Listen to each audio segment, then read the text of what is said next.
Don't you just love it? All the little woodland critters. Silver pony here. Gosh, I just love it.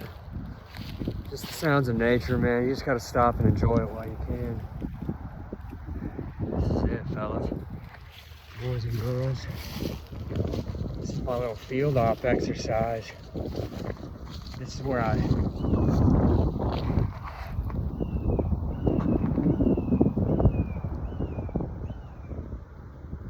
That's a hawk.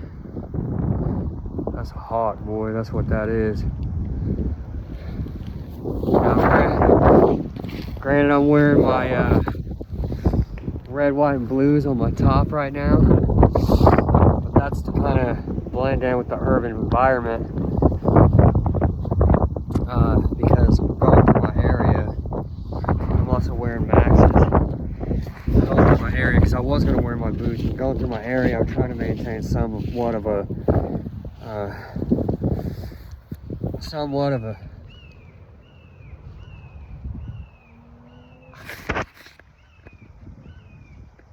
I love it. Somewhat of an urban feel. But yeah, we're gonna do something real quick, ladies and gentlemen.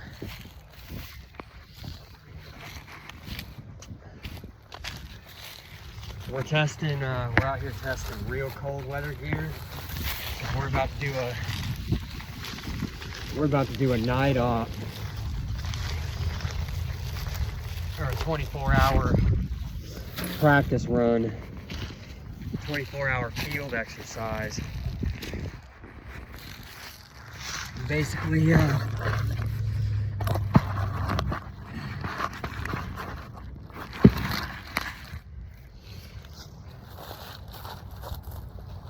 testing gear and getting everything ready.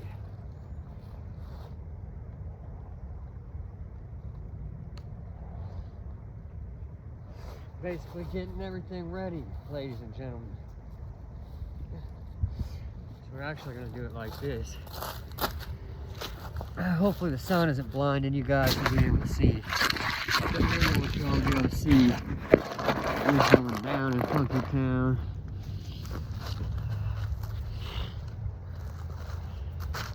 I'm gonna hope y'all can see.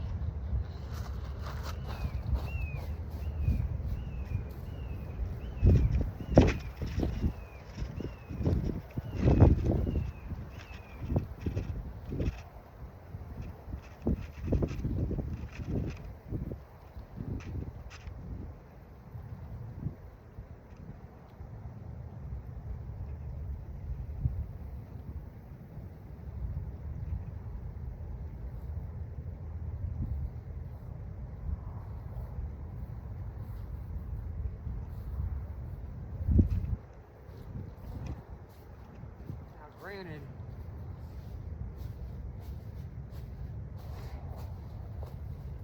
camouflage may it's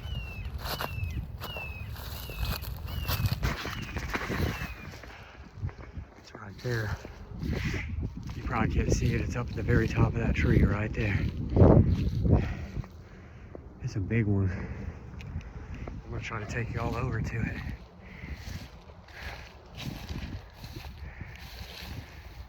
It can see us 100%. See it moving up there? It knows we're here. We're in its territory. I guarantee you, this hawk is probably hunting back here right now.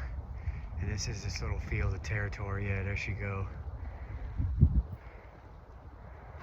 Oh gosh, they're beautiful. I love them, guys. We've got a little bit of time to kind of beef up the hide side a little bit. And from this side, we just kind of leave that down to cover up, because we could use that old field tarp as a footprint, or that's an old tent that got cut up from a hide site that I had created here, and I wanted to test the site and leave up a shelter system that was affordable, that I could afford to lose, because I wanted to see how long it would last without being disturbed back here. And it lasted probably about a month, but that's the hide side from the exterior. And basically I wouldn't leave this area. There goes that hawk. You can't see that, there's no way. Uh-oh, yep, there it goes. Oh, it stopped, okay. I think it's hunting that little bird right there. Anyway. Yeah, that's the hide side from the outside. And it's up underneath all those trees. Really, it's up underneath these trees, guys. We've been here before, you know my hide side well. Oh, you know what? I left my ridge line, check that out. I left my ridge line out here, guys. Look at that. I just clotheslined myself into that. I'm so glad I found that. See, you can just pull that stopper knot, look, bam. The whole thing drops, ladies and gentlemen. The whole thing drops. And basically we're gonna get this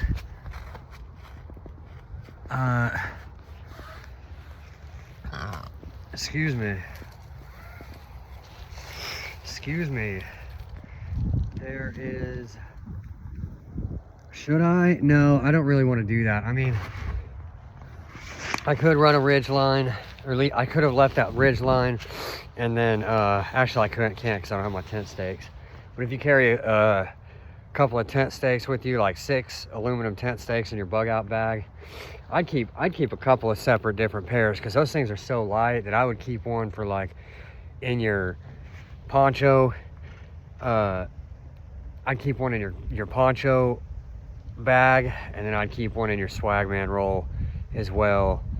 I'd keep 3 of them, 3 or 4, just so that you can have the option of tossing that up without having to switch your stakes around. You know, sometimes you just want certain gear to just be in a certain spot as a preparatory strategy, because you don't want to be like, oh crap, I wish I would have grabbed my stakes out of my poncho bag. But it's okay, because you were already prepared for that, and so you had one inside your swagman bag. And they're not heavy enough to make a difference, but it just keeps your ass prepared. That way you're not without, because if all of a sudden you don't have that, it's like, oh crap, I wish I would have brought those. And so just give yourself a little bit of redundancy, you know what I mean? But basically, ladies and gentlemen, this is what we're going to be working with. We're really out here to test this gear and make sure that we can stay warm on what we have, because we're going to be staying the night in the field here. How can I do this? We're going to be staying the night in the field over the next couple of days. Or not over the next couple of days. Well, yeah, really, it's going to be 2 days. It's going to be a 2-day event. I'm looking for something to pop my phone with, guys, so that you can see me. So that you can Tupac see me. Oh. There. I think that's somewhat okay-ish. Hold on a minute. I got a fever. The only prescription is more cowbell. More motherfucking cowbell. Okay.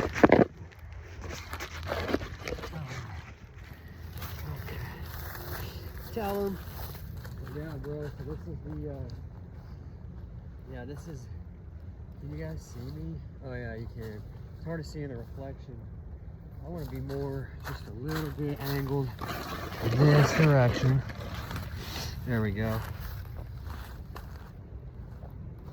I want to be right here. Yeah, y'all can see. So basically this is kind of like my little urban kit in the field, with all the field colors and stuff going on around me.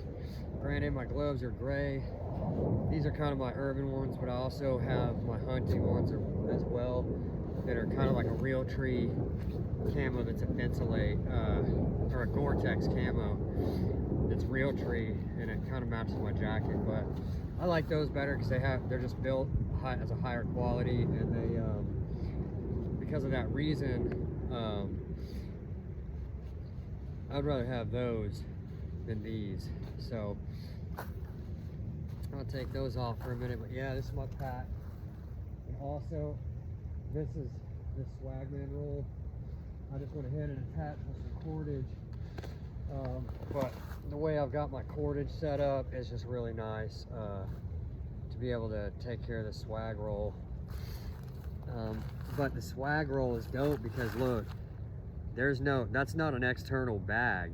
That's this is the inside liner of the pocket or the chest pocket on the Swagman roll. So basically you just turn the Swagman roll inside out and it stuffs inside of itself and creates its own storage bag. And it's a pretty thin package, you know. It's still a substantial amount of material there to be able to cuff and stuff with if you had to, but at least you have it, like it's its own carry container, and that's what's so sick about it. This thing I love it, man. It just proves itself over and over again. And we just talked about this helmet. Now basically where I will change this, if I'm gonna be doing like a real potentially SHTF environment, is I'm gonna get some spray paint, some flat camo spray paint. I'm gonna do some patterns on this helmet and just go ahead and camo that thing out so that it's not standing out. And I think that'd be just fine for SHTF environment. And then this ProTech, it's not a ballistic helmet, it's just a bump helmet, and it's just there to protect your head from trips, falls, bangs. Say something, you know, gets you're moving, when you're moving through zones like that, you're moving basically through hazardous utility areas. There's just a lot of potential things that can happen to your head, so keep a bump helmet at least. And then also the reason I'm doing this is because, like, I like to have my some of you guys with the urban survival, like SHTF situation, some of you guys are like, oh well, I don't give a fuck, man, I'll roll in full camo and all this kit and shit like that. But my opinion is that I do give a fuck, because you're not always gonna be dressing in a tactical format. Like, sometimes I just want to move and not be mistaken as a combatant, because then somebody just starts shooting at me when I'm not in a position where I want to deal with contact at all, like that. So I have kind of like my a lot of this is kind of like an urban, that's what urban survival is, like a crossover, so that I can blend in, because I don't want to always be engaging with freaking hostile ass situations, you know what I mean? But it does give me like enough utility usage to be able to take care of myself in the event of a grid down or something like that. These Air Maxes, they're pretty nice and breathable, and they work. As far as my cross trainers, I would like to bring my boots out in the field, but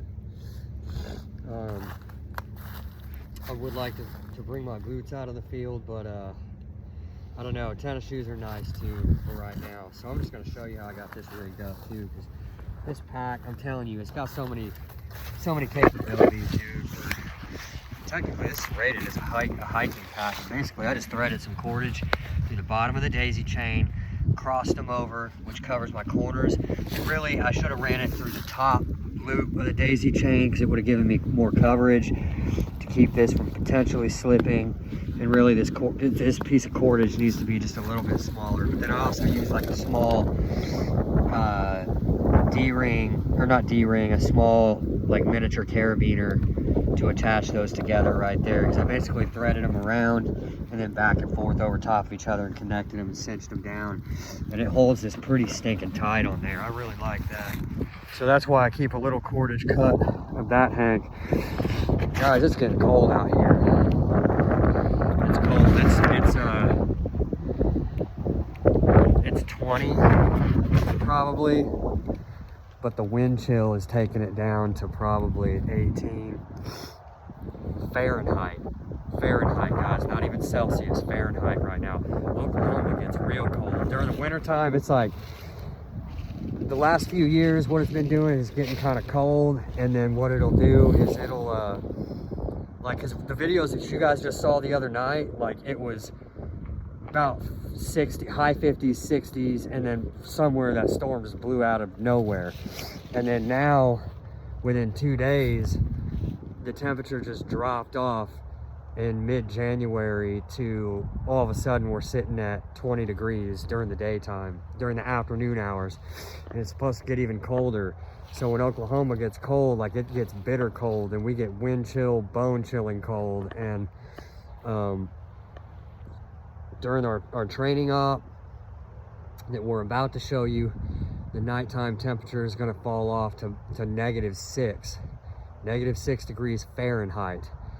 And we're going to be testing gear in a non-permissive environment, doing an overnighter in the woods, and just making sure that our kits are substantial enough to be able to handle that type of pressure. Because if you're not training with your kits, you're not going to know what your capabilities are, and then if you get out in the field and it's not substantial enough, you're fucked, basically. So we're just getting it out of the way now while it's safe and sound.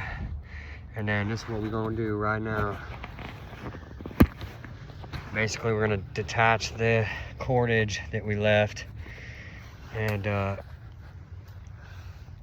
we're gonna set this here.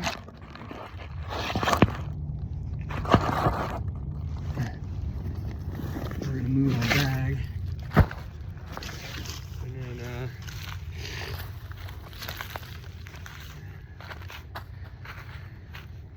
we're gonna go ahead and get this roll out. It is, I would be definitely be real delicate while you stuff the Swagman roll inside the chest pouch, because whenever you try to zip, you don't want to overstress those zips. You want to make sure that you take your time while you're zipping it up so that you don't tear up that zipper, because this thing could get destroyed really easy, this chest zipper.